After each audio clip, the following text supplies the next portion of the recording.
At some point, almost every physician realizes something unsettling. You're expected to understand a human being's body, their story, the risk and fear in, well, 7 minutes. After more than 2 decades in medicine and working alongside thousands of physicians across specialties, I've watched some of the most capable doctors in the system quietly break, not from incompetence, but purely from compression. And in this video, I want to show you why the collapse of primary care isn't a failure of doctors, why burnout feels personal when it isn't, and why a growing number of physicians are walking away from traditional models towards something more direct, more human, and more sustainable. I'm Dr. Tyler Goldberg, orthopedic surgeon and founder of NAOCA. And today, we're not talking about concierge medicine or business models. We're talking about the pressure physicians are living under right now. It's the quiet identity erosion, the sense the work you train for no longer fits the system you're in. And we're going to look at direct primary care, not as a trend, but as a signal of where medicine is headed. Primary care physicians today are carrying patient panels of 1,200, 1,400, sometimes 1,500 patients. They're told to spend 7 minutes per visit, sometimes even less. So they have 7 minutes to listen, 7 minutes to diagnose, 7 minutes to decide, and 7 minutes to document what they think is best. Many physicians describe the same experience.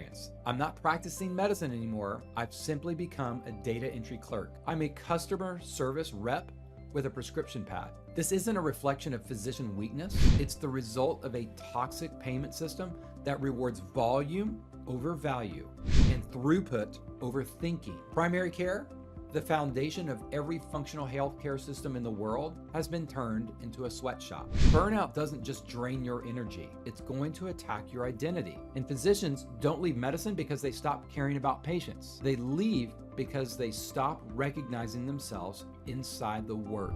Many reach a point where they seriously consider leaving healthcare entirely, or switching careers, or doing anything that doesn't feel like this, like caring for people. And it's not because medicine failed, but it's because the system failed us. And that distinction matters more than we can admit. More than 40% of primary care physicians report burnout. And when you compare the US healthcare system to other peer nations, the results are truly sobering. We spend more than double what other developed countries spend on healthcare.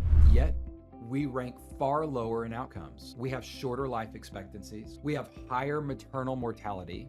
We have higher infant mortality and worse patient experiences. What's one of our biggest differences? Those systems invest heavily in primary care. We don't. Direct primary care didn't appear because doctors wanted luxury practices. It emerged because physicians were suffocating. In DPC, doctors don't bill insurance. They charge a monthly membership, often between $50 and $150, and patients get longer visits, direct access to their physician and healthcare team. They get continuity, and they get what we all desire, relationships.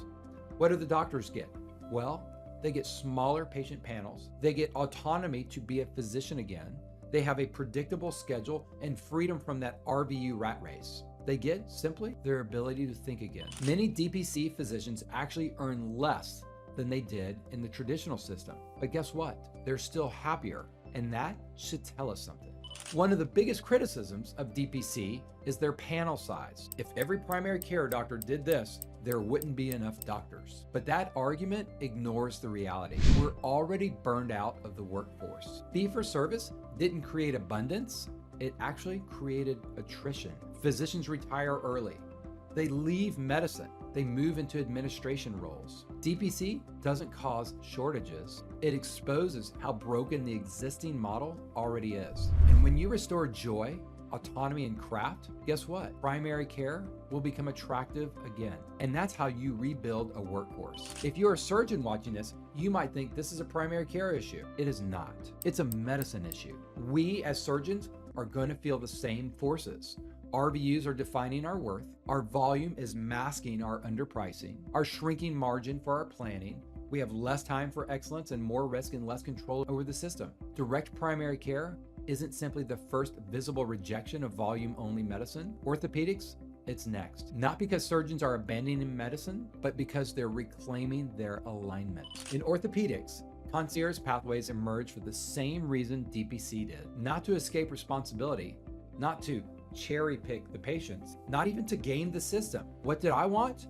I wanted to restore my time. I wanted to restore my intention, my outcome focus, and I wanted to recognize my human limits. Different specialty, same correction, just like DPC. The future of healthcare may look surprisingly familiar. A doctor who knows you, a patient who feels seen, a patient who feels listened to and heard. How about that? A visit that doesn't feel rushed. That's not nostalgia. That's a pure course correction. If you're a physician watching this and feeling that quiet pull, the sense of something is off, you're not broken.